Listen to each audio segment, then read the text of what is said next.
नमस्कार. ओंकार क्लासेसच्या तासगावच्या सर्व विद्यार्थ्यांचे क्रॉपच्या या व्हिडिओमध्ये स्वागत आहे. आपण फार्म मॅनेजमेंट नावाचा पुढचा टॉपिक सुरू केला आहे. त्याच्यामध्ये काल आपण डेफिनेशन, ऑब्जेक्टिव्ज आणि अस्पेक्ट्स पाहिले होते. आज आपण पाहणार आहोत फार्म मॅनेजरची डेफिनेशन आणि त्याची फंक्शन्स. तर आपण पहिल्यांदा आता फार्म मॅनेजर म्हणजे कोण त्याची डेफिनेशन बघतोय. A farm manager is an employee who is paid to manage a farm or group of farm. Manager ही शब्द तुम्हाला सगळ्यांना माहिती, ज्याला आपण व्यवस्थापक असं म्हणतो. तर फार्म मॅनेजर म्हणजे शेतीमधला व्यवस्थापक जो आहे तो एक एम्प्लॉई असतो, नोकरदार असतो, की ज्याला आपण पैसे देतो फार्मचं मॅनेजमेंट करण्यासाठी किंवा बऱ्याचशा ग्रुप ऑफ फार्मचं मॅनेजमेंट करण्यासाठी. त्याची दुसरी डेफिनेशन दिलेली आहे. Or a farm manager is a responsible person employed to manage and carry out duties associated with day-to-day and long-term management of farm. Farm manager असा हा रिस्पॉन्सिबल व्यक्ती आहे, जबाबदार व्यक्ती आहे, ज्याला आपण एम्प्लॉय केलेला आहे.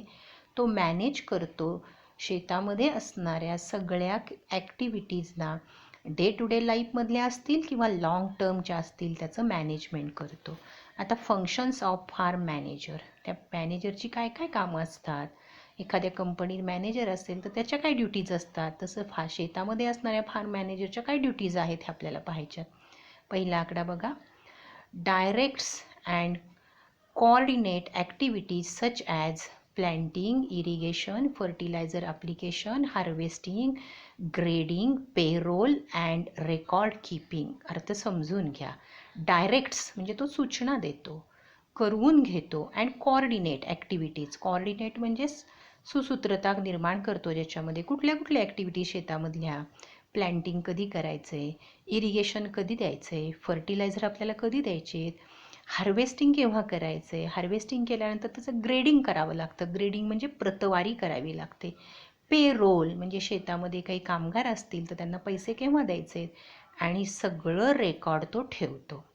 दुसरा पॉईंट बघा. Coordinates growing activities with those of engineering, equipment maintenance, packing houses and other related departments. हा सगळ्या डिपार्टमेंटमध्ये कोऑर्डिनेशन करतो, एकत्र सुसूत्रता निर्माण करतो. कुठले कुठले डिपार्टमेंट आहेत? Of engineering. आता इंजिनिअरिंग म्हणजे ॲक्च्युली आपल्याकडचं इंजिनिअरिंग नाही आहे, याच्यामध्ये जे आपण डिझाईन तयार करतो त्याला इंजिनिअरिंग म्हटलं आहे. म्हणजे उदाहरणार्थ आपल्याला ऑर्चर्ड लावायची असेल तर वेगळ्या पद्धतीनं आपल्याला शेताचा आराखडा तयार करायचा असतो. फार्म हाऊस तयार करायचं असेल तर वेगळ्या पद्धतीनं करायचं असतो, त्याला इंजिनिअरिंग म्हणायचं.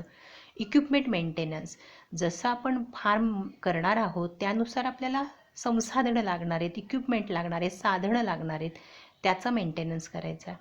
पॅकिंग हाऊसेसचा मेंटेनन्स करायचा. आणि अदर रिलेटेड डिपार्टमेंट जे आहेत त्याचा मेंटेनन्स त्याला ठेवायचा आहे. Analyses market conditions to determine acreage allocations. आता ॲनालाइज मार्केट कंडिशन्स तो करतो, म्हणजे साधारणतः मार्केट काय चालू आहे बाहेर याचा विचार करतो. आणि एकरेज अलोकेशन्स याचा अर्थ आहे की एकरेज किंवा आपली जी जमीन आहे त्याच्या किमती काय आहेत याचा तो विचार करतो. Confirms with purchasers and arranges sale of the farm produce. Purchaser बरोबर तो भेटी घेतो, कन्फर्म करतो त्यांना, आणि आपलं जे फार्म प्रोड्यूस आहे ते विकण्यासाठी त्यांच्याबरोबर बैठका घेतो किंवा बोलतो त्यांच्याशी. पुढचा पॉईंट आहे. Records information such as production, farm management practices and parent stock and prepares financial and operational reports. Record ठेवतो इन्फॉर्मेशनचं, प्रोडक्शन काय झालं, प्रॅक्टिसेस आपण काय केली, पॅरेंट स्टॉक आपल्याकडे किती आहे, आणि फायनान्शियल आणि ऑपरेशनल रिपोर्ट्स तो तयार ठेवतो. Determine procedural changes in drawing, grading, storage and shipment for greater efficiency and accuracy.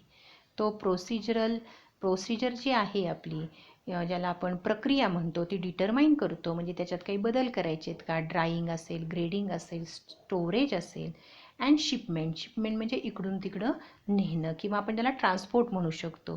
For greater efficiency म्हणजे क्षमता, कार्यक्षमता, अँड ॲक्युरेसी म्हणजे अचूक ते व्हायला पाहिजे.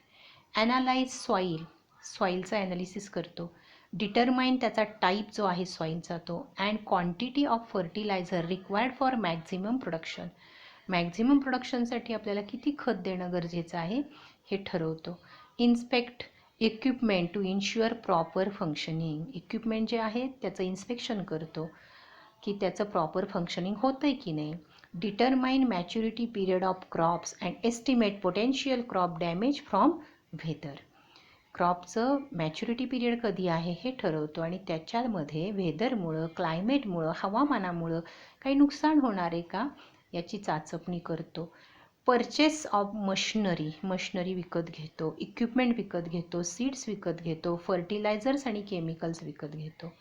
Negotiate with bank to obtain credit. बँकेबरोबर तो बोलणी करतो आणि आपलं क्रेडिट तिथे निर्माण करतो. Evaluation of financial statements and making of budget proposals.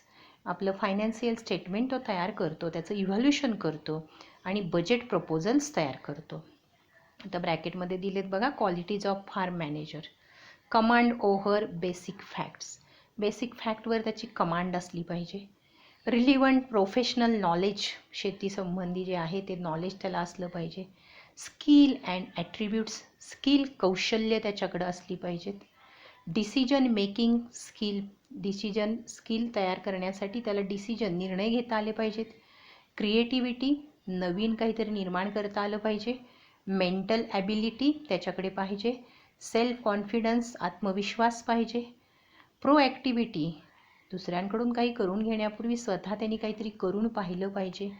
Emotional रिसिलन्स, की ज्या भावनिक आपण म्हणतो त्या गोष्टी त्याच्याकडे असल्या पाहिजेत. इमोशन्सनी दुसऱ्या लोकांना जोडणं हे त्याला जमलं पाहिजे. या पद्धतीनं आपण फार्म मॅनेजरचे रोल पाहिले, त्याची कामं पाहिली, त्याच्या क्वालिटीज पाहिल्या. थँक्यू.